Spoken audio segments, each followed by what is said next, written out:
हरे कृष्ण। चलिए हम बिना देर किए भागवत कथा आरंभ करते हैं। ओम अज्ञानतिमिरन्धस्य ज्ञानाञ्जनशलाकया चक्षुरुन्मीलितं येन तस्मै श्रीगुरवे नमः। नमो विष्णुपादाय कृष्णपृष्ठाय भूतले श्रीमते भक्तिवेदान्त स्वामिनिति नामिने।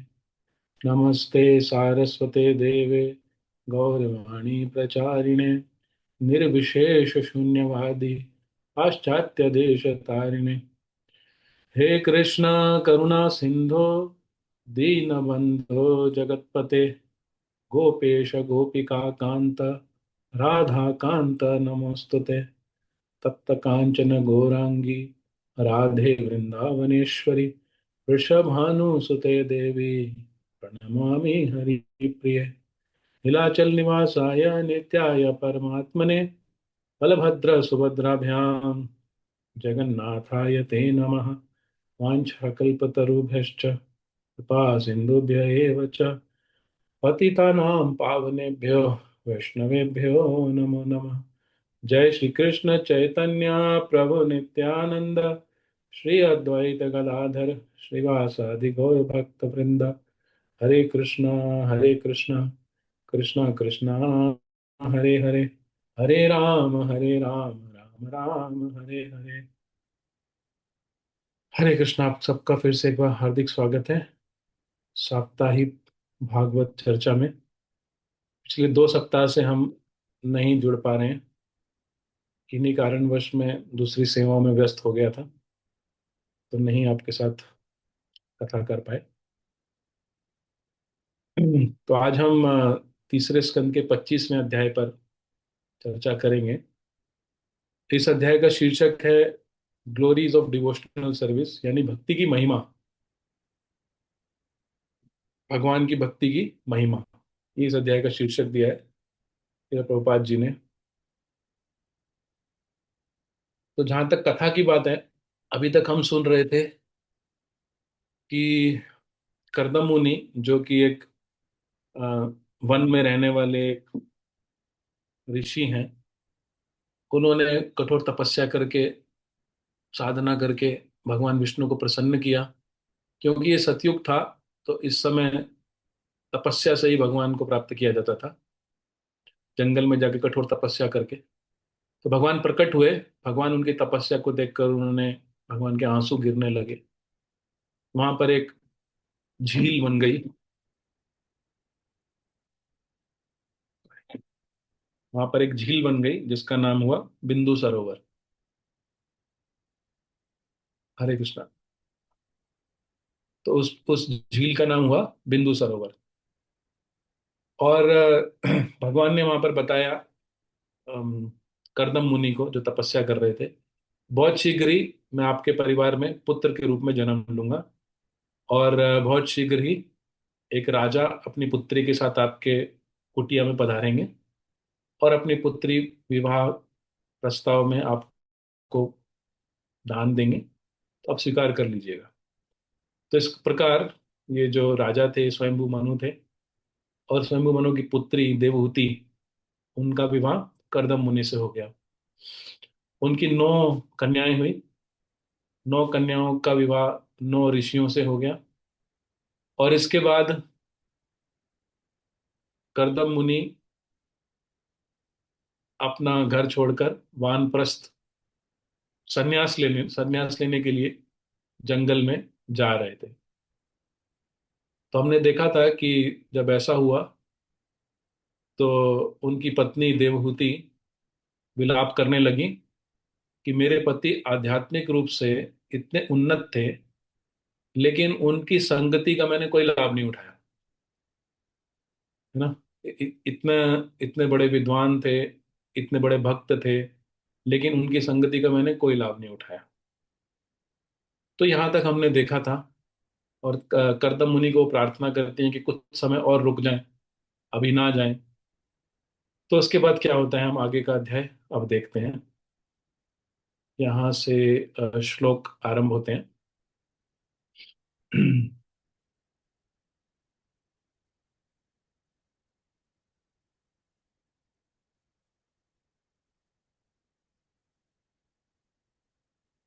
नहीं तो फिर कर्दम मुनि चले जाते हैं।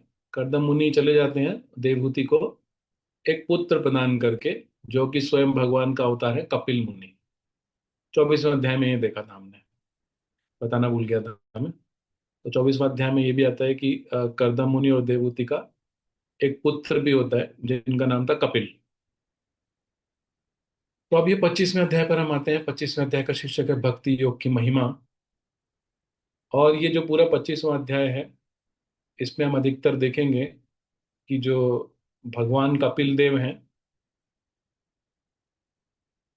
ये भगवान कपिल देव हैं, इनके सुनहरे बाल थे सोने जैसे, और इनका उनकी आभा भी स्वर्णिम आभा थी, सोने की आभा। और ये अपनी माता देवहूति, ये इनकी माँ है नीचे जो बैठी हुई है, इनको भक्ति योग के बारे में बता रहे हैं। तो जो प्रश्न देवहूति को करदम मुनि यानी अपने पति से पूछने थे, अब वो प्रश्न अपने पुत्र से पूछेंगे। कपिल देव जो उनके पुत्र हैं उनसे पूछेंगे। तो इस अध्याय में हम ये देखेंगे, बेसिकली वो 7 प्रश्न पूछती हैं। तो 7 प्रश्न पूछते हैं, उन 7 प्रश्नों को हम देखेंगे। पहला प्रश्न बोलती हैं कि मेरे जो भ्रम है, इल्यूजन्स हैं, उनको दूर कर दीजिए। फिर किस प्रकार से भक्ति करूं कि आपको बहुत आसानी से प्राप्त कर सकूं, क्योंकि देवहूति भी जानती हैं कि जो उनके पुत्र हैं वो स्वयं भगवान हैं। तो पूछ रही हैं कि आपको प्राप्त करना यानी भगवान को प्राप्त कैसे आसानी से किया जा सकता है, वो भी पूछ रही है इसी अध्याय में। ज्ञान की प्रक्रिया, ज्ञान की प्रक्रिया के बारे में पूछ रही हैं, तीसरा प्रश्न। चौथा प्रश्न है योग की प्रक्रिया के बारे में पूछ रही हैं। और फिर 29वें अध्याय में हम देखेंगे, अभी नहीं, 29वें अध्याय में 3 और प्रश्न पूछे गए हैं। इस अध्याय में केवल 4 प्रश्न पूछती हैं माता देवहूति अपने पुत्र कपिल से। तो हम देखेंगे आज। तो सबसे पहले यहाँ पर क्या होता है कि जो शौनक आदि ऋषि बैठे हैं नैमिषारण्य में, वो सूत गोस्वामी से और प्रश्न पूछते हैं। 88,000 ऋषि बैठे थे नैमिषारण्य में, और वो सूत गोस्वामी से आगे के प्रश्न पूछते हैं। तो ये जो 88,000 ऋषि हैं, इनके इनके जो मुखिया हैं वो हैं शौनक ऋषि। तो शौनक ऋषि पूछ रहे हैं सूत गोस्वामी से। आप मेरे पीछे ये श्लोक बोल सकते हैं, एक श्लोक का हम उच्चारण करेंगे। शौनक उवाच।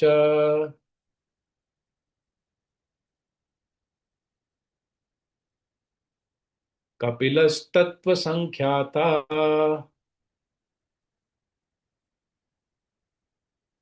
कपिलस्तत्त्वसंख्याता भगवान् आत्ममायया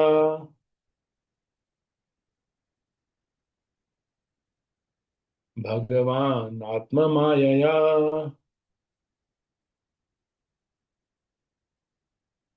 जातः स्वयमजः साक्षात्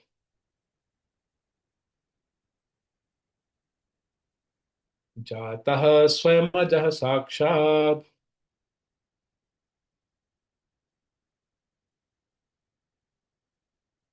आत्मा प्रज्ञप्तये नृणाम् आत्मा प्रज्ञप्तये नृणाम्।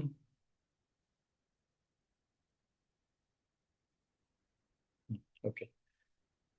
तो इसका अनुवाद इस प्रकार से है। श्री शौनक ने कहा, यद्यपि पूर्ण पुरुषोत्तम भगवान अजन्मा है, किंतु उन्होंने अपनी अंतरंगा शक्ति से कपिल मुनि के रूप में जन्म धारण किया है। वे संपूर्ण मानव जाति के लाभार्थ दिव्य ज्ञान का विस्तार करने के लिए अवतरित हुए। तो शौनक ऋषि को पता है कि कपिल मुनि स्वयं भगवान है, अजन्मा है। अजन्मा क्यों है?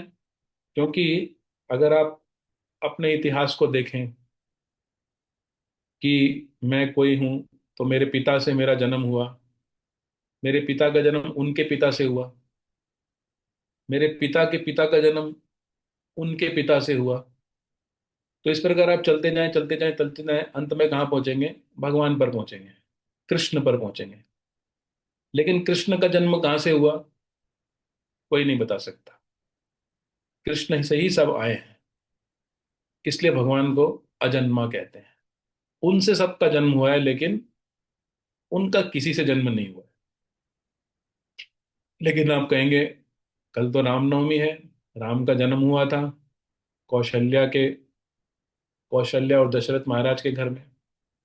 तो इसलिए वो बता रहे हैं कि यद्यपि भगवान अजन्मा है, किंतु उन्होंने अपनी अंतरंगा शक्ति से कपिल मुनि के रूप में जन्म धारण किया। तो वैसे तो अजन्मा है, सबके स्रोत हैं, सबका सोर्स है, लेकिन जो उनकी अंतरंगा शक्ति है, उससे वो अनेक प्रकार के जन्म धारण कर सकते हैं। अंतरंगा शक्ति का मतलब है अपनी इच्छा से। उनकी आत्म माया, आत्म माया मतलब उनकी अपनी माया, उनकी अपनी शक्ति। हम लोग ऐसा नहीं कर सकते हैं कि हम अपनी इच्छा से जन्म ग्रहण करते हैं।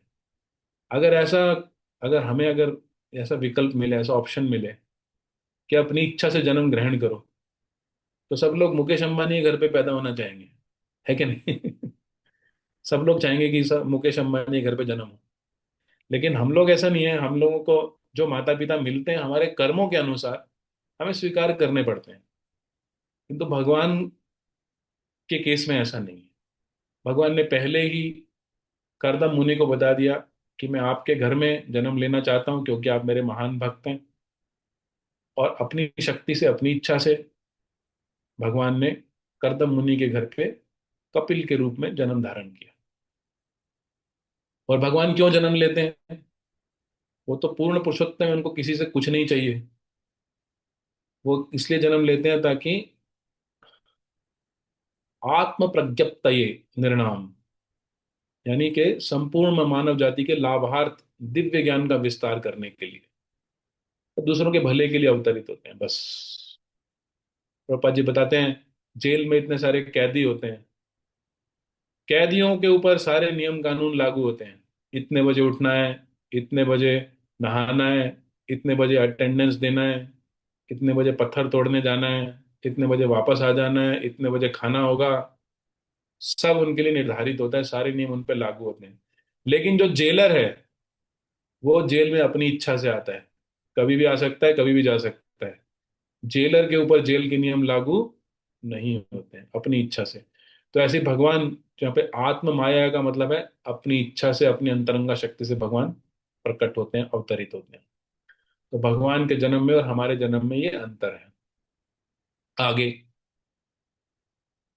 शौनक ने आगे कहा, स्वयं भगवान से अधिक जानने वाला कोई अन्य नहीं है। बिल्कुल, सबके बापों के बाप हैं। ना तो कोई उनसे अधिक पूज्य है, ना अधिक प्रौढ़ योगी।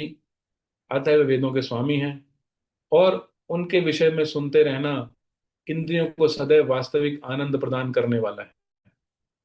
मैं हमेशा ही बताता हूँ ये वाला छोटा सा वृतांत, कि एक बच्चे ने अपने माता पिता की शादी की एल्बम को देखा। शादी की एल्बम बनाते हैं ना लोग, फोटोज।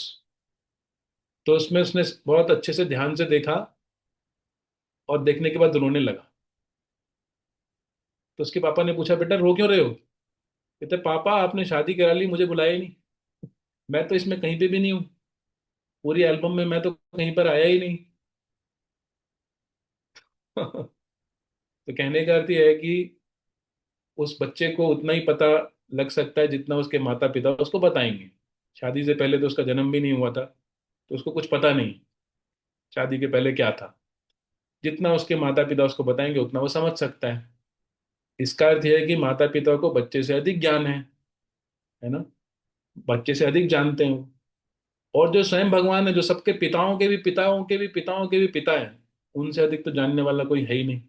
सृष्टि से पहले भी वो थे, और प्रलय के बाद भी वो हैं। तो उनसे अधिक कोई जानने वाला है नहीं। इसलिए कहते हैं ना, भगवान जो करते हैं अच्छा करते हैं, क्योंकि वो सब जानते हैं।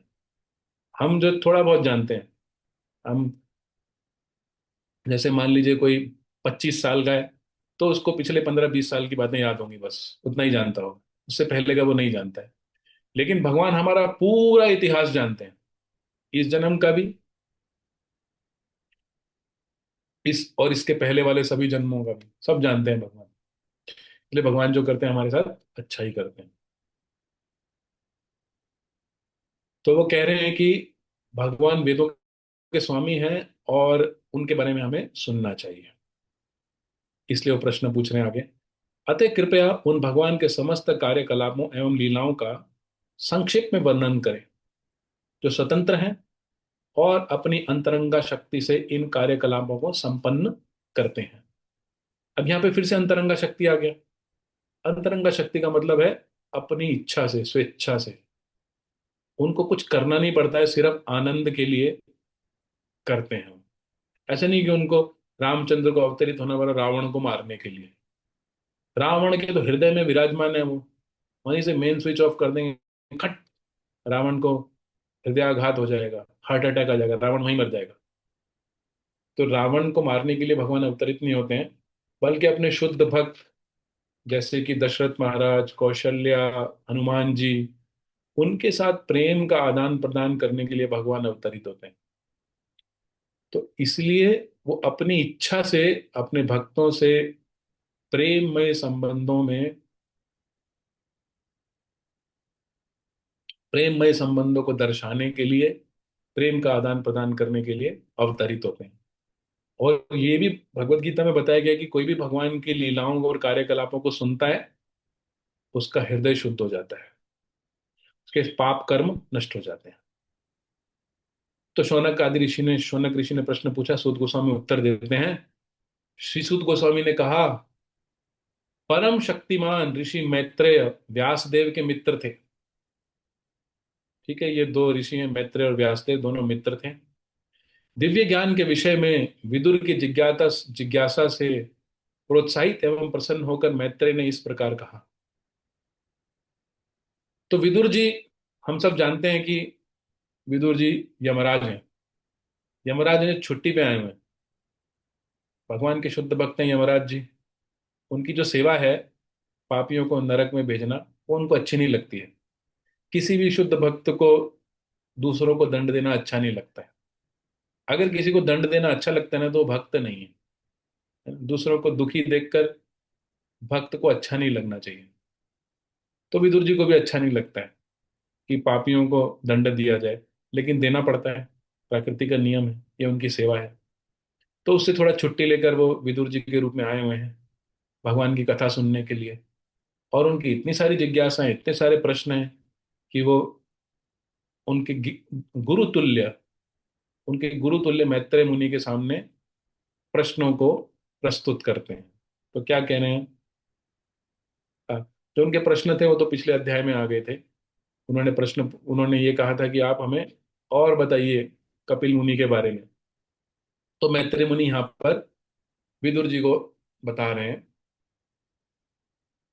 तो मैत्रेय मुनि यहाँ पर विदुर जी को बता रहे हैं। मैत्रेय ने कहा, जब कर्दम मुनि वन चले गए, तो भगवान कपिल अपनी माता देवहूति को प्रसन्न करने के लिए बिंदु सरोवर के तट पर रहे आए। तो पिता चले गए हैं, कपिल मुनि फिर भी अपनी माता के साथ रहे, अपनी माता को प्रसन्न करने के लिए। देवहूति अपनी माँ देवहूति को परम सत्य का चरम लक्ष्य दिखला सकने में समर्थ कपिल उसके समक्ष फुर्सत में बैठे थे। तो देवहूति को वे शब्द याद आए जो ब्रह्मा ने उससे कहे थे। अतः वह कपिल से इस प्रकार प्रश्न पूछने लगी। तो ब्रह्मा जी ने, आपको याद होगा, ब्रह्मा जी ने देवहूति को कहा था कि आपके जो पुत्र होंगे वो आपको दिव्य ज्ञान प्रदान करेंगे और स्वयं भगवान आपके पुत्र के रूप में जन्म लेंगे। और न केवल आपको दिव्य ज्ञान प्रदान करेंगे, बल्कि आने वाले मानव समाज के लिए भी मुक्ति का मार्ग खोल देंगे। तो उनको, देवहूति को, ये बात याद आई और उन्हें कपिल मुनि से, अपने पुत्र से ये प्रश्न पूछे। तो क्या कह रही हैं 8वें श्लोक में देवहूति? हे प्रभु, मैं अपने इंद्रियों के विक्षोभ में डूबी हुई हूं और इसके फलस्वरूप मैं अज्ञान रूपी अंधकार के गर्त में गिर गई। तो इंद्रियों का विक्षोभ क्या होता है? वास्तव में हम इस संसार में कब गिरते हैं? जब हम अपनी इंद्रियों को संतुष्ट करने में लग जाते हैं। हमारे जीवन का लक्ष्य होता है इंद्रियों को संतुष्ट करना। कैसे अच्छे से अच्छा भोजन खाया जाए, कैसे आंखों से सुंदर सुंदर से सुंदर अति सुंदर रूप का दर्शन किया जाए, कैसे कानों से मन लुभावन संगीत सुना जाए, कैसे अपनी त्वचा से कोमल पदार्थों को स्पर्श किया जाए। इस प्रकार से हम अपनी इंद्रियों को संतुष्ट करने में जब पूरी तरह से लग जाते हैं, पूरी तरह से अभिभूत हो जाते हैं, तो उसको बोलते हैं अंधकार रूपी गर्त में गिर जाना। क्योंकि वास्तव में हम लोग ये शरीर नहीं है, हम इस शरीर से अलग आत्मा है, चेतना है। और ये इंद्रिय तृप्ति हमें अपने वास्तविक पहचान से वंचित रखती है। ये ऐसे ही हो गया जैसे कि मान लो किसी की 10 करोड़ की लॉटरी लगी है। अब वो लॉटरी के पैसे लेने जा रहा है। हाँ, 10 करोड़ रुपए उसको मिलने वाले हैं। लेकिन उसको रास्ते में प्लास्टिक की बोतलें दिखाई दी, खाली बोतलें। वो आती ना बिस्लेरी की, एक्वाफिना की, बहुत सारी बोतलें आती हैं। तो वो उसको इकट्ठा करने लगा, इतनी सारी प्लास्टिक की बोतलें। खाली एक खाली बोतल 1 रुपए की बिकती है। तो उसको बहुत सारी बोतलें दिखी, उसको इकट्ठा करने लगा। किसी ने पूछा कि भाई साहब, ये बोतलें क्यों इकट्ठा कर रहे हो? बोले देखो यहाँ पे हजारों बोतलें हैं, अगर मैं इकट्ठा करके इनको कबाड़ी वाले को दूंगा मुझे हजारों रुपए मिल जाएंगे। और वो भूल गया कि उसकी 10 करोड़ की लॉटरी लगी है। कचरे में से प्लास्टिक की बोतलें उठा रहा है। तो ऐसा है, जो इंद्रियों का सुख है वो ऐसा है जैसे एक एक रुपया इकट्ठा करना। और जो हमारी आत्मिक पहचान है, आत्मा के स्तर पर जो हमारी पहचान है, उसमें जो सुख आनंद है वो करोड़ों का धन है। इस प्रकार से तो देवहूति को ये पता है, इसलिए वो कह रही है कि इंद्रियों के विक्षोभ में डूबी हुई। अब अगर आज के लोगों को ये बात बताओ तो इसमें क्या है? इसलिए तो पैसा कमाते हैं ना भाई, कि अच्छा खाएं, बढ़िया से सोएं, बढ़िया फिल्में देखें। इसमें गलत क्या है? लोग ऐसा बोलेंगे। लेकिन उनको पता नहीं है कि अगर वो ऐसा कर रहे हैं उसमें सबसे बड़ा नुकसान उनका ये है कि जो उनका सबसे बड़ा धन है, कृष्ण प्रेम धन, उससे वो वंचित रह जाएंगे। इस बात को जानते नहीं। तो उनको लगता है यही नॉर्मल लाइफ है, जीवन है, खाओ पियो मस्ती करो, फिल्में देखो। लेकिन देवहूति ऐसी नहीं है, क्योंकि वो एक महान राजा स्वयंभु मनु की पुत्री हैं, एक महान ऋषि कर्दम की पत्नी हैं, और एक स्वयं भगवान कपिल देव की माता हैं। उनको इतना तो पता है। तो आगे बता रही हैं, कहते हैं, हे प्रभु, आप ही इस अज्ञान के घने अंधकार से बाहर निकालने के एकमात्र साधन हैं। क्योंकि आप ही मेरे दिव्य नेत्र हैं, जिसे मैंने आपके अनुग्रह से अनेकानेक जन्मों के पश्चात प्राप्त किया है। तो यहाँ पर कपिल मुनि हालांकि उनके पुत्र हैं, लेकिन फिर भी वो जानती हैं कि जो उनके पुत्र हैं वो स्वयं भगवान है। उनके सामने विनम्र भाव से बैठी हुई हैं। आपने इस चित्र में भी देखा कि माता देवहूति नीचे धरती पर बैठी हुई हैं। ये देखा ना आप? और जो उनके पुत्र हैं वो ऊपर एक बड़े आसन पर बैठे हुए हैं। माता देवहूति भी आसन पे बैठी हैं, बट एक नीचे आसन पे बैठी हैं। क्योंकि वो अभी अपने पुत्र को पुत्र रूप में नहीं देख रही हैं। कैसे देख रही हैं? अपने गुरु के रूप में। वैसे तो कपिल मुनि स्वयं भगवान ही हैं, वो जानते हैं इस बात को भी। तो वो कह रही है, मेरे अनेक जन्मों के अनुग्रह से आप प्राप्त हुए हैं, आप मेरे दिव्य नेत्र हैं, आप मुझे इस घने अंधकार से बाहर निकालिए। ओके, तो ये कहते हैं और कह रही हैं आगे, आप श्री भगवान हैं, समस्त जीवों के मूल तथा परमेश्वर हैं।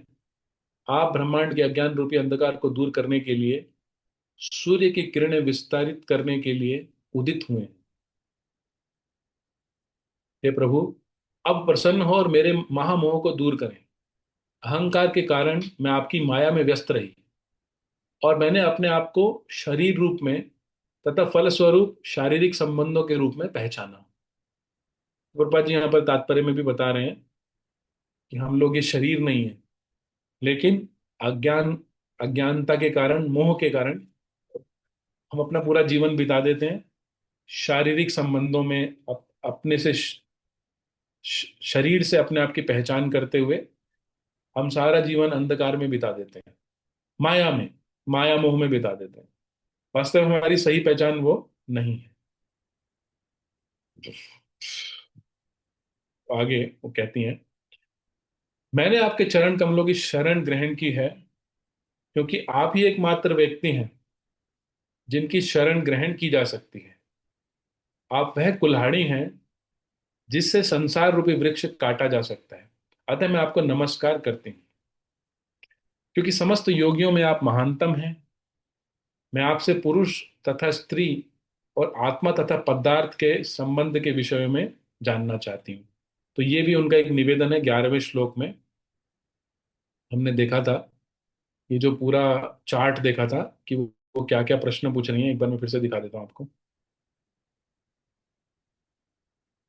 ये वाला, तो उनका जो पहला प्रश्न है कि मेरे मोह को दूर करिए, वो श्लोक संख्या 7 से लेकर 11 तक में है ना। इसका उत्तर वो भगवान कपिल देव 12 से लेकर 27वें श्लोक उसमें देंगे।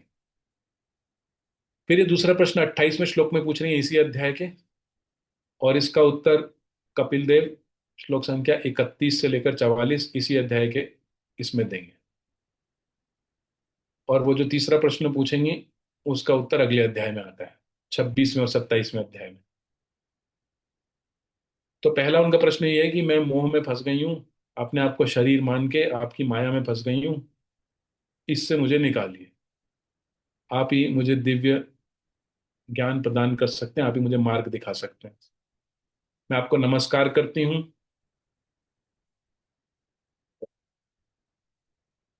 मैं आपसे पुरुष तथा स्त्री और आत्मा तथा पदार्थ के संबंध के विषयों में जानना चाहती हूँ। उन्होंने ये एक स्पेसिफिक, एक विशेष प्रश्न भी पूछा है इसी में कि मेरी माया को दूर, मोह को दूर करिए। तो मोह का कारण यही है, मोह का कारण है पुरुष तथा स्त्री में संबंध और आत्मा तथा पदार्थ में संबंध। अगर इसको जिसने समझ लिया वो मोह से बाहर आ सकता है। तो आगे क्या है, अब कपिल देव बताना शुरू करेंगे इसका उत्तर कि कैसे मोह से बाहर निकला जाए। तो मैत्रेय मुनि विदुर जी को कह रहे हैं, पहले दिव्य साक्षात्कार के लिए अपनी माता की कल्मश रहित इच्छा को सुनकर भगवान ने मन ही मन उनके प्रश्नों के लिए धन्यवाद दिया। बहुत अच्छे प्रश्न पूछे थे, ऐसे प्रश्न पूछे थे जिससे सारे संसार का कल्याण होने वाला है ना। ये जो प्रश्न पूछे हैं माता देवहूति ने, ये सिर्फ उनकी समस्या नहीं है, उनकी तो ये समस्या है ही नहीं। वो तो भगवान की माता है, वो तो पहले से ही मुक्त है। ये प्रश्न वो हमारे लिए पूछ रही है, क्योंकि हम लोग भगवान की माया में लिप्त हो गए हैं, खो गए हैं, भ्रमित हो गए हैं, मोहित हो गए हैं। तो हमारे लिए प्रश्न पूछ रही हैं। ये अगर कोई अच्छे प्रश्न भी पूछता है तो वक्ता को बहुत अच्छा लगता है, क्योंकि वो प्रश्न सबके भले के लिए होते हैं। इसलिए प्रश्न हमेशा सार्वजनिक रूप से पूछने चाहिए, यदि वो कोई व्यक्तिगत प्रश्न, निजी प्रश्न ना हो तो। सार्वजनिक रूप से पूछे जाएंगे तो जो भी उसका उत्तर सुनेगा उसका भी भला होगा, है ना। तो मैत्रेय मुनि बता रहे हैं कि भगवान ने मन ही मन अपनी माता को उनके प्रश्नों के लिए धन्यवाद दिया, और इस प्रकार मुस्कान युक्त मुख से उन्होंने आत्म साक्षात्कार में रुचि रखने वाले आध्यात्मवादियों के मार्ग की व्याख्या करी। तो मोह से बाहर निकलने का क्या मार्ग है? आत्म साक्षात्कार, सेल्फ रियलाइजेशन। और वो सेल्फ रियलाइजेशन का जो, आत्म साक्षात्कार का जो मार्ग है, उसका वर्णन करने वाले हैं। अभी देखिए, जब तक देवहूति माता बोल रही थी, मैत्रेय मुनि बोल रहे थे, तब तक ये आ रहा था कि मैत्रेय ने कहा, देवहूति माता ने कहा। लेकिन जब कपिल जी बोलने वाले हैं तो क्या आता है? भगवान ने उत्तर दिया, क्योंकि कपिल देव स्वयं भगवान है। श्री भगवान वाचा, भगवान ने क्या कहा? जो योग पद्धति भगवान तथा व्यक्तिगत जीवात्मा को जोड़ती है, जो जीवात्मा के चरम लाभ के लिए है, और जो भौतिक जगत में समस्त दुखों तथा सुखों से विरक्ति उत्पन्न करती है, वही सर्वोच्च योग पद्धति है। तो योग पद्धति मतलब योगा सिस्टम। अगर आप अमेरिका में जाएंगे तो वहां पर $20 लेते हैं। मतलब $20 से शुरू होता है। $20, $40, $60, $100, $200, क्या करने के? योगा सिखाने के। और वहां पर अमेरिका में लोग योगा क्यों सीखते हैं? ताकि शरीर को स्वस्थ रख सकें और इस शरीर से और अधिक भोग कर सकें। शरीर स्वस्थ रहेगा तो बढ़िया से जो भी खाएंगे वो पच जाएगा, है ना, और बीमारियां नहीं होंगी। तो इसलिए योग सीखते हैं। लेकिन भगवान क्या बता रहे हैं कि योग का क्या उद्देश्य है वास्तव में? योग का उद्देश्य है भगवान और व्यक्तिगत जीवात्मा को जोड़ना।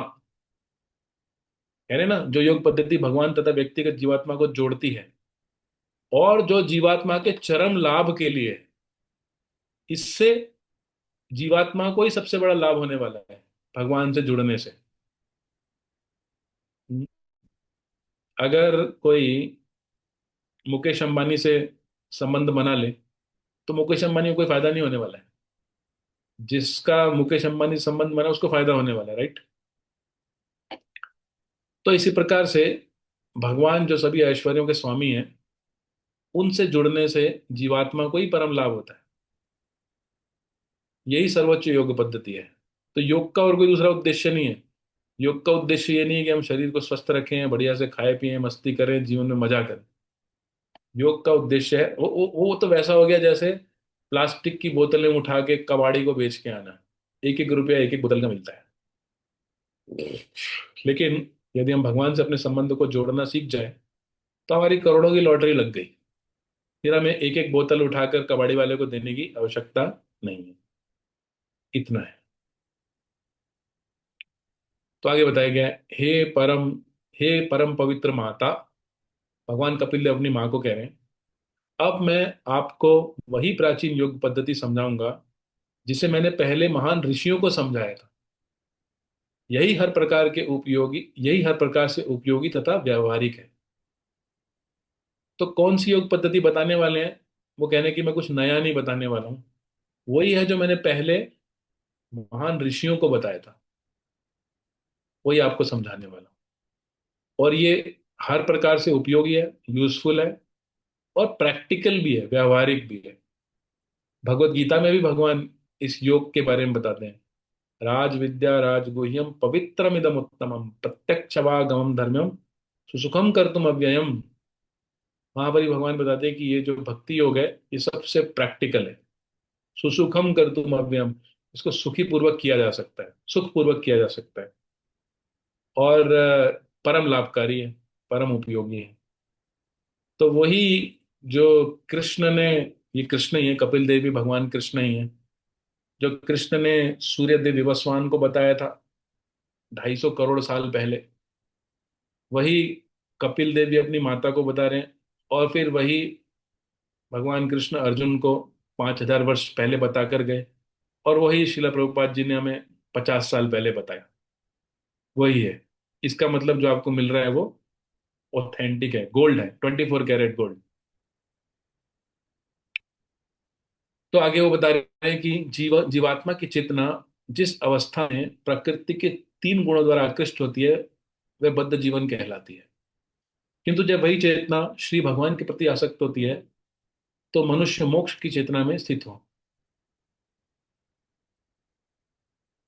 होता है, ऐसा होना चाहिए। ओके, तो इसको ऐसे समझ सकते हैं कि जब हमारा मन इस संसार में लग रहा है, तो बद्ध जीवन कहलाता है। वो ऐसा है जैसे कि जेल में हमारा जीवन होता है ना। अब जेल में जो जीवन है वो तो नेचुरल नहीं है ना। जेल में साधारण लोग तो नहीं रहते हैं। हम्म? जेल में तो अपराधी रहते हैं, क्रिमिनल्स रहते हैं।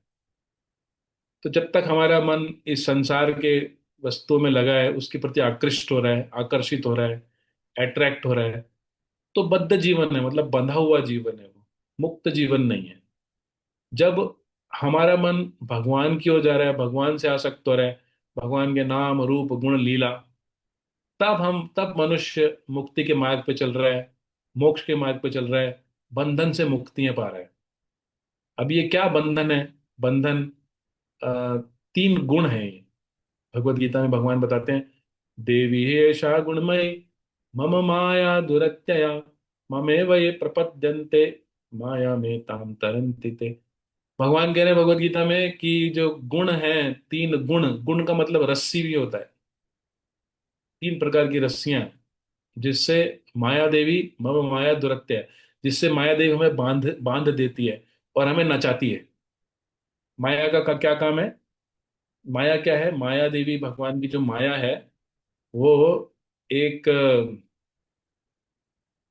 एक बहुत ही अच्छी कलाकार है, और हम जीव क्या है? कठपुतली के समान है उसके सामने। तो वो इन तीन रस्सियों से बांध के हमें कठपुतली की तरह नचाती है। She is a puppeteer and we are puppets. और हम कठपुतली हैं, और वो माया देवी कठपुतलियों को नचाने वाली कलाकार है। लेकिन जब हमारा मन भगवान की ओर आसक्त होता है, भगवान की ओर आकर्षित होता है, तब हम मान सकते हैं कि धीरे धीरे हम उन तीन रस्सियों को, तीन गुणों को काट रहे हैं, उनसे बाहर आ रहे हैं। ये कपिल देव जी बता रहे हैं, भगवान कपिल देव। जब मनुष्य शरीर को मैं तथा पदार्थों को मेरा मानने के झूठे भाव से उत्पन्न काम तथा लोभ के विकारों से पूर्णतः मुक्त हो जाता है, तो उसका मन शुद्ध हो जाता है।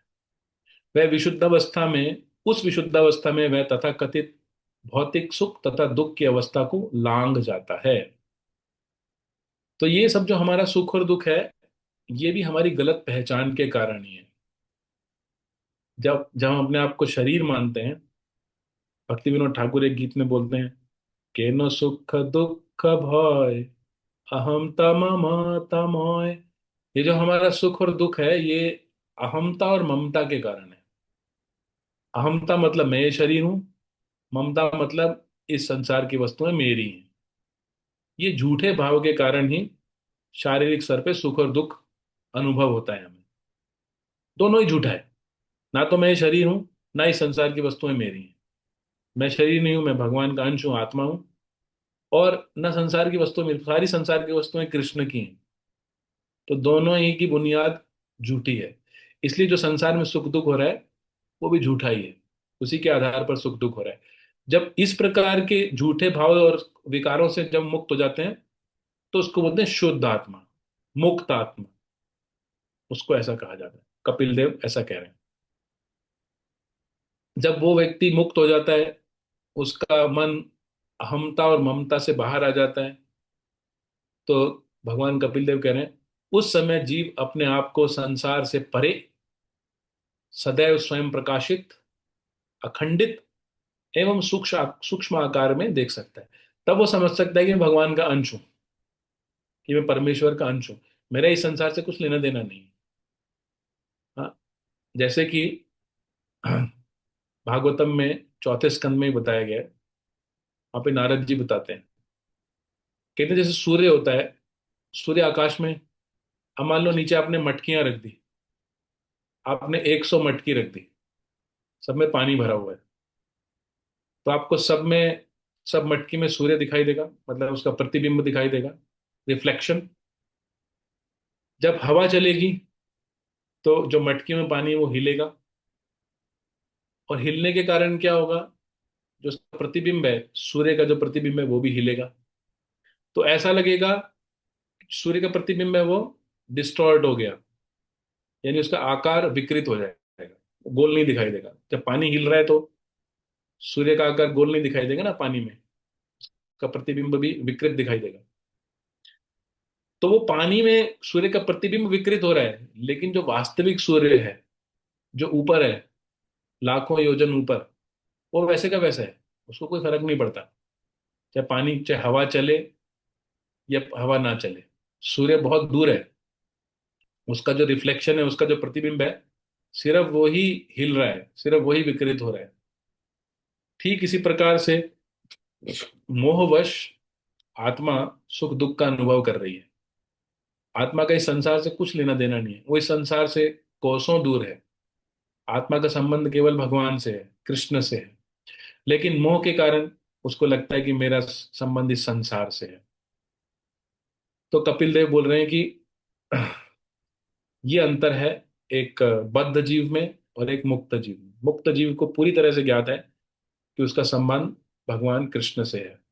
और जो बद्ध जीव है वो कृष्ण से अपने संबंध को भूल गया है पूरी तरह से।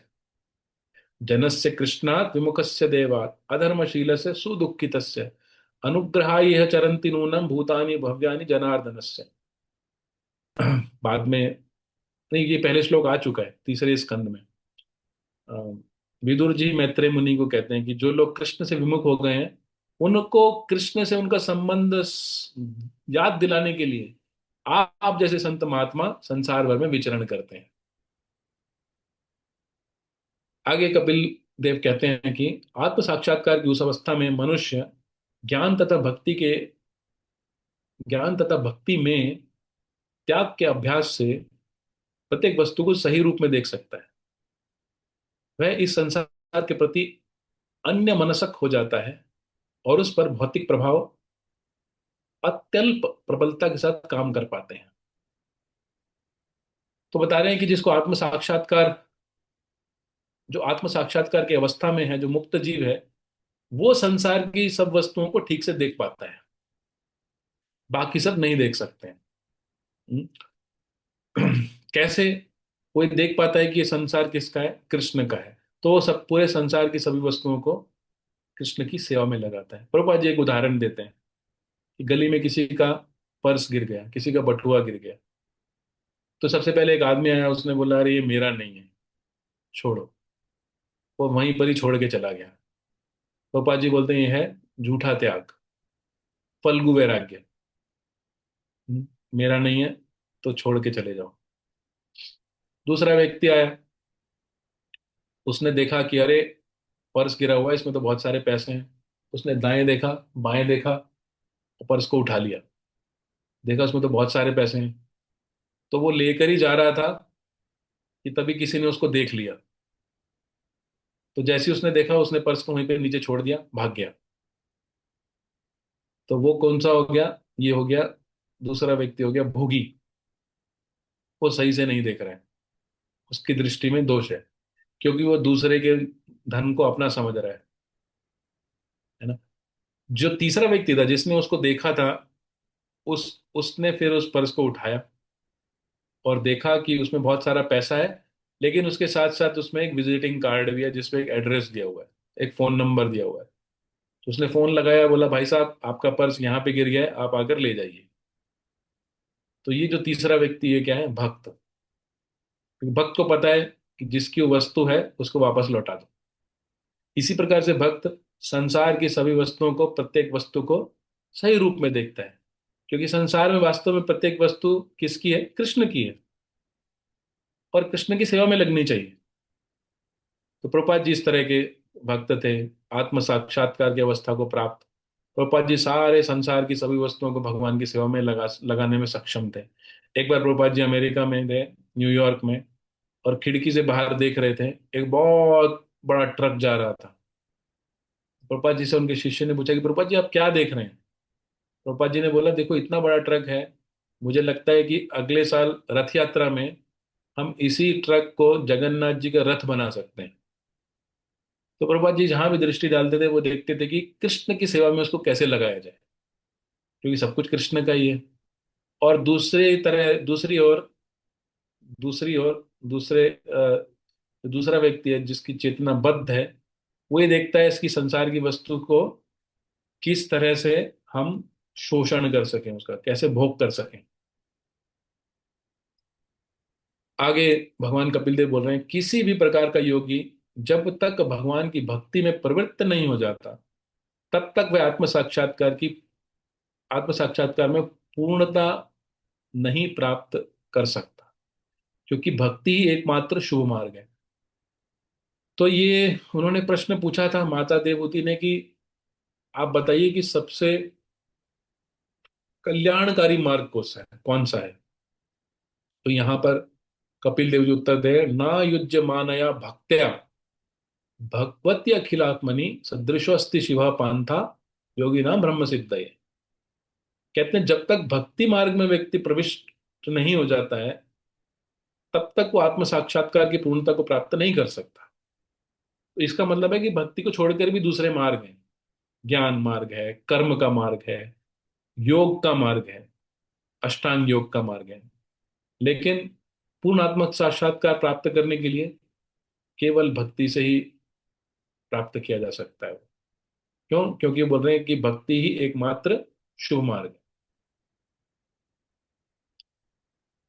प्रत्येक विद्वान व्यक्ति अच्छी तरह से जानता है कि सांसारिक आसक्ति ही आत्मा का सबसे बड़ा बंधन है।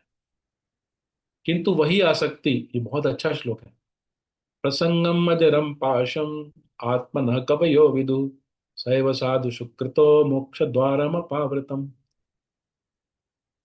भगवान कह रहे हैं कि प्रत्येक विद्वान व्यक्ति ये अच्छी तरह से जानता है कि संसारिक आसक्ति आत्मा का सबसे बड़ा बंधन है। किंतु ये वही आसक्ति यदि स्वरूप सिद्ध भक्तों के प्रति हो जाए तो मोक्ष का द्वार खुल जाता है। लोग कहते हैं ना कि भाई आत्म साक्षात्कार का मार्ग में हमें अपनी भावनाओं को, हमें इमोशंस को त्यागना पड़ता है। नहीं, त्यागने की आवश्यकता नहीं है। जो सांसारिक आसक्ति है उसको भगवान के शुद्ध भक्तों में लगा दो। शिला प्रभुपाद जी जैसे भक्त, शिला प्रभुपाद जी जैसे स्वरूप सिद्ध भक्तों के प्रति आसक्ति हो जाए हमारी, तो मोक्ष का द्वार अपने आप ही खुल गया। तो हमें ये सोचना चाहिए कि हम प्रभुपाद जी को प्रसन्न कैसे करें, प्रभुपाद जी को आनंद कैसे दें। ऑफ कोर्स सबसे आसान तरीका है कि प्रभुपाद जी ने जो हमें नियम बताए उनका पालन करें ठीक से। प्रभुपाद जी बहुत प्रसन्न होते थे जब उनके ग्रंथों का वितरण हो। प्रभुपाद जी बहुत प्रसन्न होते थे जब हम भक्तों से प्रेममय व्यवहार करें। तो इस प्रकार से यदि हम प्रभुपाद जी को प्रसन्न करने में व्यस्त हो जाएं, भले ही हमें बहुत ज्यादा ज्ञान ना हो, बहुत कुछ ना पता हो, तो भगवान कपिल देव बता रहे हैं ऐसे स्वरूप सिद्ध भक्तों के प्रति यदि आसक्ति हो जाए तो मोक्ष का द्वार खुल जाता है। ये सबसे आसान तरीका है, इससे आसान कोई तरीका नहीं है। इसलिए प्रभुपाद जी जब पाश्चात्य देशों में गए तो वहाँ के जो लोग थे बड़े दुराचारी थे। मतलब मांस खाना, शराब पीना, क्या क्या बुराइयां नहीं थी उनमें, संसार भर की बुराइयां थी। लेकिन एक अच्छाई थी उनमें। वो क्या? प्रभुपाद जी से बहुत आसक्त थे। अगर प्रभुपाद जी बोल दें तो वो कुएं में भी कूद जाए। ऐसा हुआ था, प्रभुपाद जी एक बार ट्रेन में जा रहे थे और प्रभुपाद जी की इच्छा हुई कि वो गरम गरम चावल खाएं। बूढ़े व्यक्ति थे तो उनको गरम खाना ही पचता था। तो प्रभुपाद जी ने बोला कि मुझे थोड़े गरम चावल ला कर दो। तो यमुना माता जी थी प्रभुपाद जी की शिष्या, प्रभुपाद जी की बेटी की समान। वो ट्रेन के पेंट्री कार में जाती हैं और कहती हैं कि हमें थोड़ा गरम चावल चाहिए, हमारे गुरु महाराज को चाहिए। वो कहते हैं अभी गरम चावल नहीं मिलेगा। माता जी कहती हैं, यमुना माता जी कहते हैं मैं आपको दुगने पैसे दूंगी, आप चावल उबाल कर दीजिए। वो कहती हैं, वो कहते हैं नहीं होगा। तो माता जी गेट के पास पहुंच जाती हैं, कहती हैं मैं ट्रेन से कूद जाऊंगी अगर आपने उबलते हुए चावल, गरम चावल नहीं दिए तो। अच्छा अच्छा ठीक है देते हैं देते हैं। ये पाश्चात्य देशों में जो भक्त थे उनमें लाखों बुराइयां थी, लेकिन एक अच्छी बात ये थी, वो शिला प्रभुपाद जी से बहुत आसक्त थे। प्रभुपाद जी ने कुछ बोल दिया, वो उसको पूरा करते थे कैसे भी करके। आसक्ति का मतलब है आज्ञाकारिता। जब हम प्रभुपाद जी के प्रति आज्ञाकारी हो जाए तो मोक्ष का द्वार खुल गया मान। और जैसे यहाँ पर इस श्लोक में बताया गया ना, यहाँ पर जो कह रहे हैं स एव साधुषु कृतो मोक्ष द्वारम अपावृता। जो इस संसार के प्रति हमारी आसक्ति है। अच्छा ठीक है, वैसे भी मुझे ये अध्याय तो 2 बार में ही पढ़ाना है, तो इस श्लोक में थोड़े गहराई से जाते हैं हम, इस श्लोक और इससे अगले श्लोक में। वो कह रहे हैं प्रसंगम, प्रसंगम का मतलब है आसक्ति। देख रहे हैं ना, आसक्ति। प्रसंगम अजरम, अजरम का मतलब होता है, जरा का मतलब होता है बुढ़ापा, अजरम का मतलब होता है जो बूढ़ा ना हो, जवान रहे। तो वो क्या जवान रहेगा? हमारी आसक्तियां, हमारे बंधन का कारण। पाशम, पाशम मतलब बंधन। जो हमारे बंधन का कारण है, हमारी सांसारिक आसक्तियां हैं, इस संसार से जो हमारा मोह है, वो कभी बूढ़ा नहीं होता है। हम बूढ़े हो जाते हैं, शरीर बूढ़ा हो जाता है, लेकिन ये जो मोह है, ये आसक्ति है, कभी बूढ़ी नहीं होती है। तो क्या करें जी? भगवान कपिल देव बोल रहे हैं उस आसक्ति को साधु के, भगवान के भक्तों की ओर घुमा दो। वैसे आसक्ति साधु से करो। साधु मतलब भगवान के भक्त से करो, स्वरूप सिद्ध भक्तों से करो। ये कपिल देव जी समाधान बता रहे हैं, सॉल्यूशन बता रहे हैं। अब उस साधु को पहचाने कैसे? साधु वो नहीं है जिसकी लंबी लंबी दाढ़ी हो, या जिसने हेड शेव कर लिया हो, या जिसने गेरुआ वस्त्र पहने हो। साधु कौन है? कपिल देव बता रहे हैं अगले श्लोक में। तितिक्षवः कारुणिकः सुहृदः सर्वदेहिनां अजात शत्रवः शान्तः साधवः साधुभूषणः। बोल रहे साधु लक्षणों से पहचाना जाएगा, ना कि उसके वस्त्रों से या उसकी वेशभूषा से। उसमें ये गुण होने चाहिए, उसमें लक्षण होने चाहिए। क्या? वो सहनशील हो। साधु अपने लिए बहुत सहनशील होता है। गुरुबाज जी बोलते हैं जैसे प्रचार करने में, जब प्रचार करते हैं तो बहुत, एक प्रचारक को बहुत सारे कष्ट सहने पड़ते हैं। जैसे कि प्रभुपाद जी उदाहरण देते हैं, नित्यानंद प्रभु। नित्यानंद प्रभु ने जगाई मधाई को बोला कि आप भगवान का नाम जप करिए।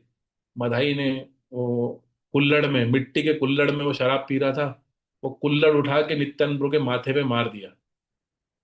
लेकिन नित्यानंद प्रभु फिर भी गुस्सा नहीं हुए, क्रोधित नहीं हुए, क्योंकि उनको पता है कि अगर बद्ध जीवों को भगवान की भक्ति या ज्ञान देंगे तो बद्ध जीव गुस्सा होंगे।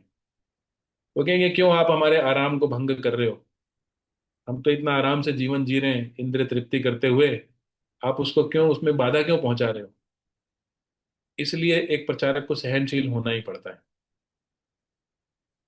रूपा जी उदाहरण देते हैं नित्यानंद प्रभु का, हरिदास ठाकुर का, और जीसस क्राइस्ट का। तीनों प्रचार करते हुए उन्होंने, तीनों ने बहुत मार खाई। हरिदास ठाकुर को 22 बाजारों में पीटा गया। क्यों? क्योंकि बस वो ये लोगों को बता रहे थे कि आप भगवान की भक्ति करो, भगवान से आसक्त हो जाओ, भगवान को भोग लगा के प्रसाद ग्रहण करो, हरे कृष्ण महामंत्र का जप करो, हरे कृष्णा कृष्णा कृष्णा हरे हरे, हरे राम राम राम हरे हरे। इतना कहने के लिए हरिदास ठाकुर को 22 बाजारों में पीटा गया। लेकिन फिर भी हरिदास ठाकुर गुस्सा नहीं हुए, क्रोधित नहीं हुए। इसी को सहनशीलता बोलते हैं। आगे क्या, दूसरा क्या लक्षण है साधु का? दयालु। साधु बहुत दयालु होते हैं। किसके लिए? समस्त जीवों के प्रति। ऐसा नहीं कि, अब जैसे दया के नाम पे आजकल बहुत कुछ चल रहा है।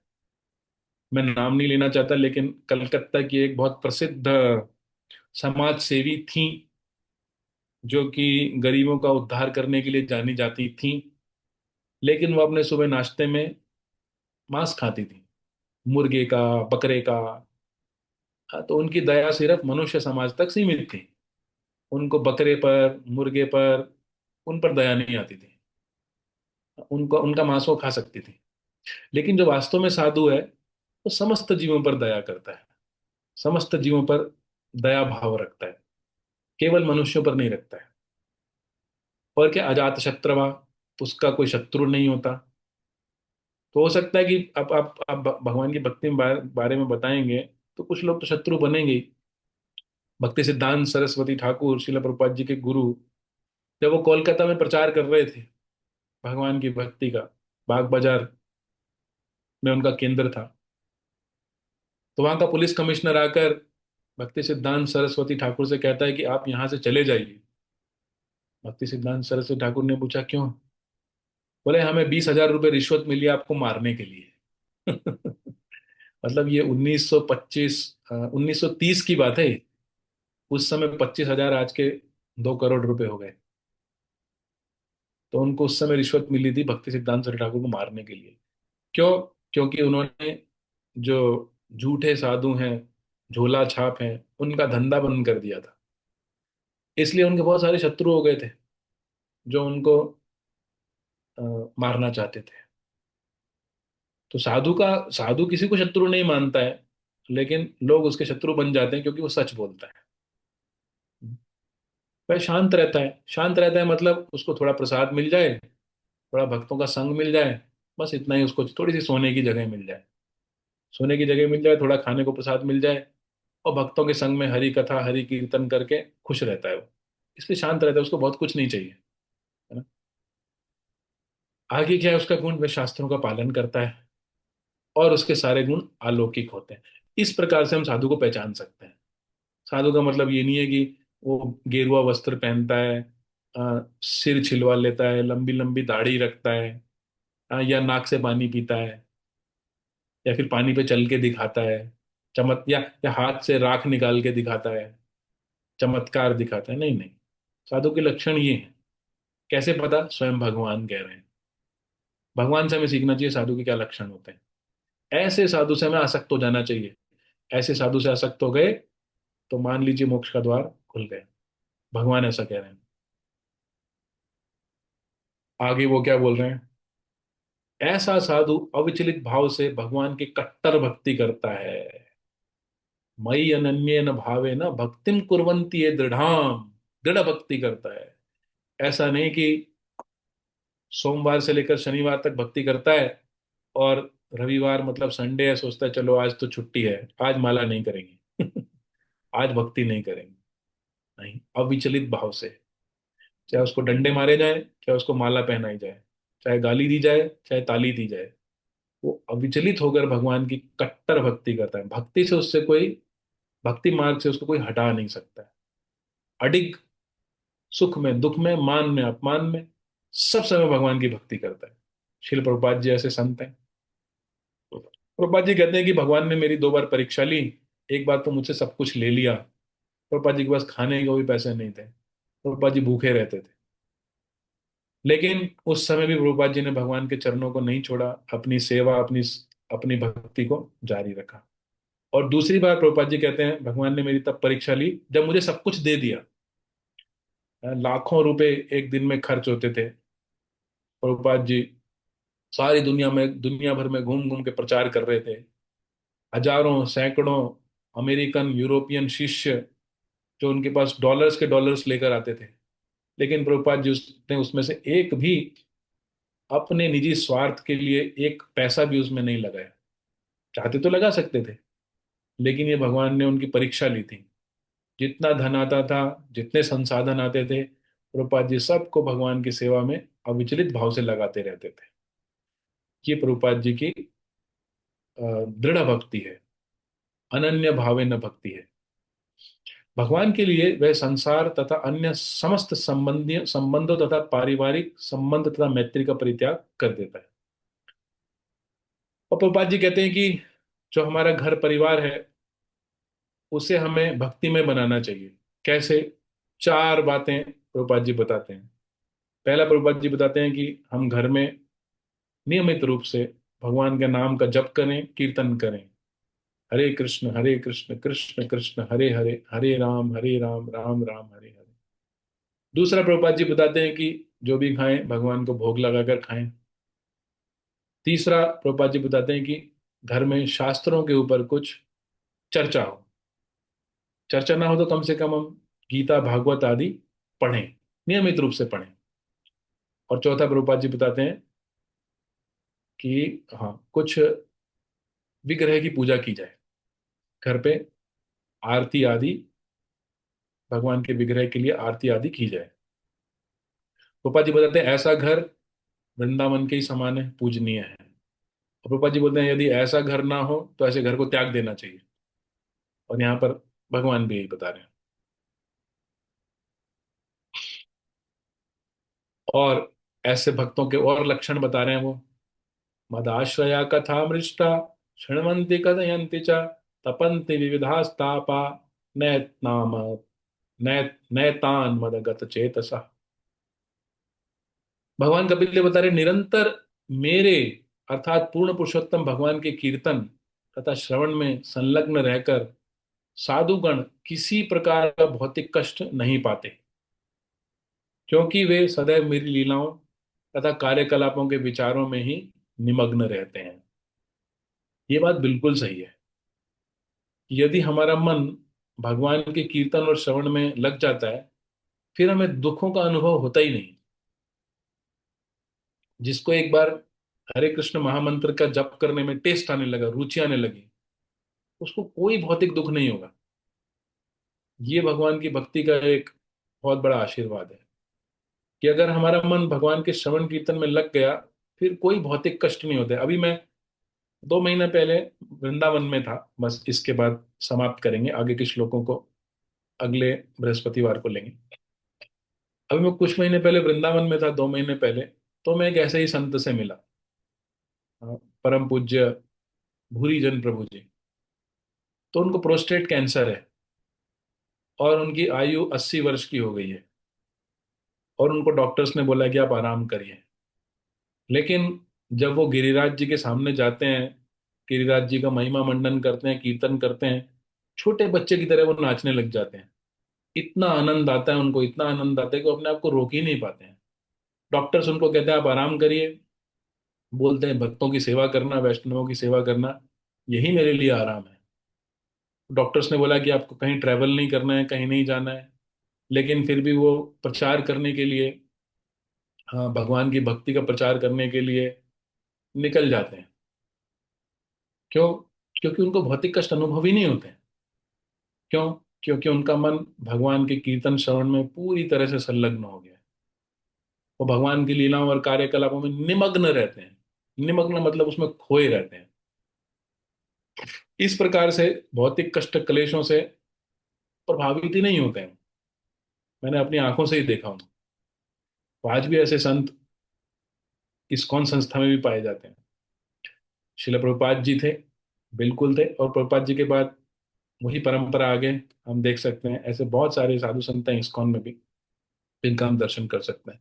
तो भगवान बता रहे हैं ऐसे साधु संतों से यदि हमारा मन आसक्त हो जाए, तो निश्चित रूप से हम, बस ये वाला पढ़ लेते हैं। तो कहते हैं हे माते, हे साध्वी, ये उन महान भक्तों के गुण हैं। तो भक्तों को उनके गुण से पहचाना जाता है, उनके वस्त्रों से नहीं। ये उन महान भक्तों के गुण हैं जो इन्होंने, जो कपिल देव यहाँ पर बता रहे हैं, जो समस्त आसक्तियों से मुक्त हैं। तुम्हें ऐसे पवित्र पुरुषों की संगति करनी चाहिए, क्योंकि ऐसी संगति भौतिक आसक्ति के समस्त कुप्रभावों को हरने वाली है। तो अगर ऐसे साधु संतों की संगति हो जाए, तो भौतिक जगत में हम रहकर भी भौतिक जगत से दूषित नहीं होंगे। जैसे कमल का फूल होता है, वो कीचड़ में रहकर भी एकदम पवित्र रहता है।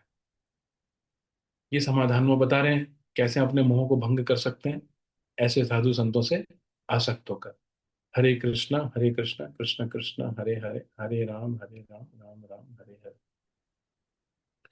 ओके, आज हम यहीं पर ही विराम देंगे। इसी अध्याय को हम जारी रखेंगे अगले सप्ताह। किसी को कुछ पूछना है, कुछ कहना है?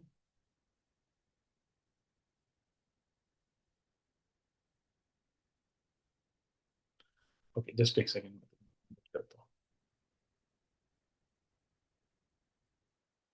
हाँ, यस माता जी बोलिए। हरे कृष्णा प्रभु जी, सादर प्रणाम। हाँ, यस प्रभु जी बोलिए, माधव प्रभु। हाँ जी प्रभु जी, जब आप पूरे श्लोक की वो जो स्लाइड्स दिखा रहे थे, उसमें स्टार्टिंग के स्लाइड्स में आया था कि शौनक ऋषि ने सूत गोस्वामी से सबके बिहार पे प्रश्न पूछे थे। तो सूत गोस्वामी ने कहा था कुछ स्टार्टिंग के श्लोक्स में कि वेदव्यास और मैत्रेय मुनि फ्रेंड्स हैं। तो मतलब उस पूरे अध्याय में उनका कुछ वर्णन तो हुआ नहीं, और उनने जो भी कहा वो मतलब ऐसे तो कुछ कहा नहीं होगा, कुछ तो महत्व हो गई। तो उन्होंने क्यों कहा था वो कि वो मैत्रेय मुनि और वेदव्यास जी फ्रेंड्स हैं? हाँ हाँ हाँ, अच्छा, ऐसा क्यों कहा था? एक मिनट में उसी श्लोक पर वापस जाता हूँ। ये श्लोक था, हम्म,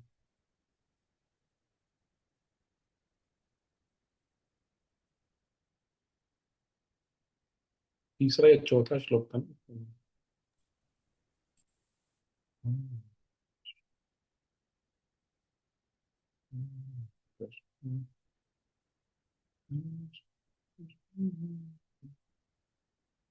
हाँ, चौथे श्लोक में कहा था कि परम शक्तिमान ऋषि मैत्रेय व्यासदेव के मित्र थे।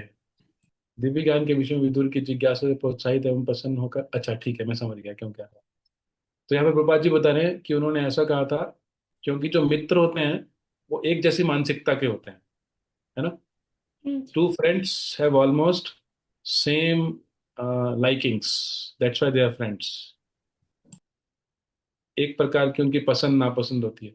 तो जैसे व्यासदेव अ, अध्यात्म में रुचि रखते हैं, व्यासदेव भगवान के शुद्ध भक्त हैं, ठीक इसी प्रकार से जो उनके मित्र हैं उनमें भी वैसे ही गुण हैं, इसलिए उनको मित्र बताया गया है। नहीं प्रभु जी, वो तो समझ आ गया था। मतलब वो इस टाइम पे उन्होंने ऐसा क्यों कहा था, मतलब इस टाइम पे, मतलब ये थोड़ा। इस टाइम पर ऐसा क्यों कहा था? हाँ, इसका एक ये भी कारण हो सकता है जो कि यहाँ पे दिया नहीं है। आई गेस कि उन्होंने इसलिए इसलिए कहा क्योंकि व्यासदेव सारे शास्त्रों के भी रचयिता हैं, सारे शास्त्र भी व्यासदेव ने लिखे हैं। तो मैत्रेय मुनि उनके मित्र हैं, इसका मतलब मैत्रेय मुनि को भी बहुत ज्ञान है। तो इसका मतलब ये है कि विदुर जी जितने प्रश्न पूछ रहे हैं, जितनी जिज्ञासा कर रहे हैं, मैत्रेय मुनि उन सब का उत्तर देने में सक्षम है। इसलिए उनको मित्र कहा गया है कि Maitreya Muni is capable of answering all the queries of Vidura because he is friend of Vyasadeva and Vyasadeva is very learned. हाँ जी प्रभु जी। समझ गए ना? हाँ, थैंक यू प्रभु जी। Hare Thank you. Krishna. Okay, will I be able to serve bhoga at least for one day during Kolkata Rath Yatra at Maidan? Yes, Swamit Prabhu, you can serve bhoga on the day of Rath Yatra. Anyone can offer bhoga, provided it does not have onion, garlic, egg, meat, etc. So anything vegetarian you cook with in clean pots, you can offer to Jagannath on the day of procession, Rath Yatra procession.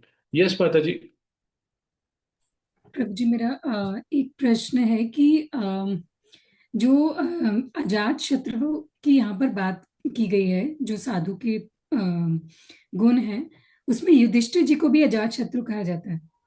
हम्म। और उनको ये कहा जाता था कि उनका कोई शत्रु नहीं था, और कोई वो तो मानते ही नहीं थे, कोई और भी उन्हें नहीं मानता था। नहीं, ऐसा नहीं है। दुर्योधन तो उनको शत्रु मानता था। यस यस, वही। देखिए, अजात शत्रु का ये, आप इस संसार में कुछ भी कर लीजिए, आपका कोई ना कोई शत्रु तो बनेगा ही। हाँ, लेकिन आप किसी को शत्रु मत मानिए। कोई ना कोई आपको शत्रु तो वैसे ही मान ही लेगा। बिना कुछ किए भी मान लेगा, आप कुछ करें या ना करें, कोई ना कोई आपको शत्रु मान लेगा। यस, ऐसा। थैंक यू प्रभु जी। हाँ जी, थैंक यू प्रभु जी। एक जो भक्ति वैभव कोर्स है, वो कोई लिमिटेड, मतलब कोई भी कर सकता है?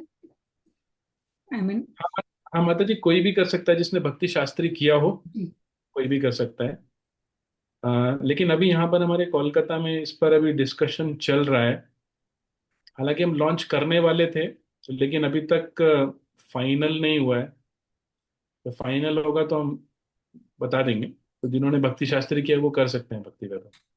ओके, जो अभी मतलब कंफर्म नहीं है, जो 14 अप्रैल से शुरू हो रहा था। ओके, ठीक है। आप अगर हो तो वही ग्रुप में डाल दीजिएगा। हाँ, ठीक। Thank you, thank you so much. Hare Krishna. धन्यवाद। ओके, यस प्रतीक प्रभु।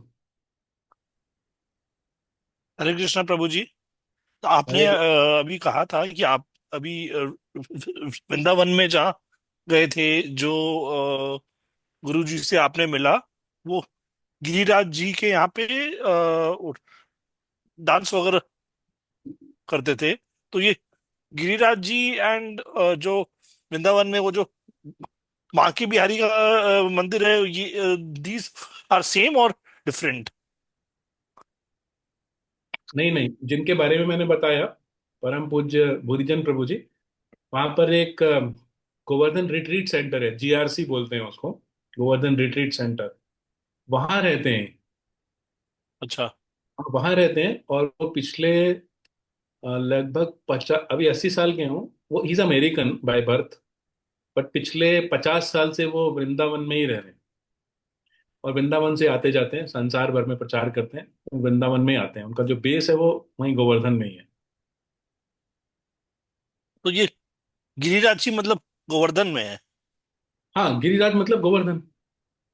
अच्छा, अच्छा, ओके। एंड आज का जो वीडियो है, ये क्या यूट्यूब में है क्या? नहीं, अभी तक नहीं है ना? वो आपको श्यामा कांत प्रभु बताएंगे। अच्छा, और आज का स्लाइड्स अगर फटाफट एक बार स्क्रॉल कर दीजिएगा तो ये उसमें आ जाएगा, वीडियो में भी।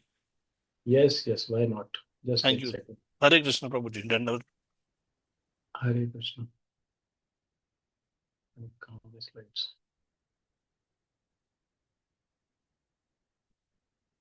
ठीक है, जस्ट मैं एक एक मिनट में खोल के कर देता हूँ.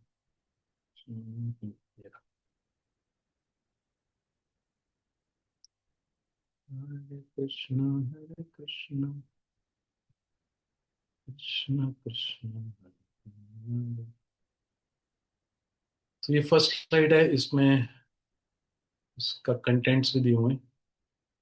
ये देवहूति के क्वेश्चंस हैं जो वो दिख नहीं 25वें रहा और है प्रभु जी, आपका शायद स्क्रीन शेयर नहीं है। शेड है. बाकी सबको नहीं दिख रहा है. अभी स्टार्ट हुआ।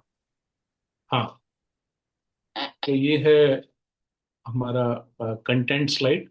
First slide, glories of devotional service. और इसमें देवहूति के 7 प्रश्न हैं, जिसमें से 4 इस अध्याय में पूछ रही हैं और बाकी 3 29वें अध्याय में पूछेंगी. और ये देवहूति के प्रश्नों के बाद भगवान कपिल देव उत्तर देना शुरू करते हैं 12वें श्लोक से 27वें श्लोक तक. हम यहीं कहीं हैं अभी. और ये वाले श्लोक हमने डिस्कस किया आज. 19वां और 20वां, प्रसंगम अजरम पाशम, कि साधु से आसक्ति बनानी चाहिए और साधु कौन है उसके लक्षण बताए गए हैं. और फिर आगे कपिल देव बताएंगे कि ऐसे साधु के, ऐसे सत्संग में, ऐसे साधुओं के संग में क्या होता है, कैसे चमत्कार होते हैं ऐसे साधु संग में, इस प्रकार से.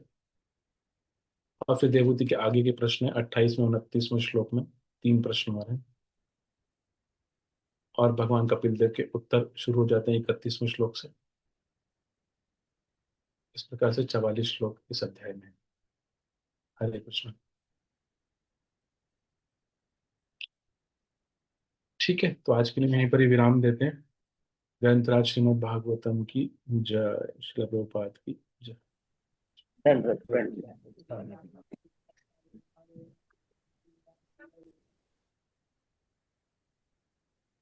हरे कृष्णा प्रभु जी, सादर प्रणाम।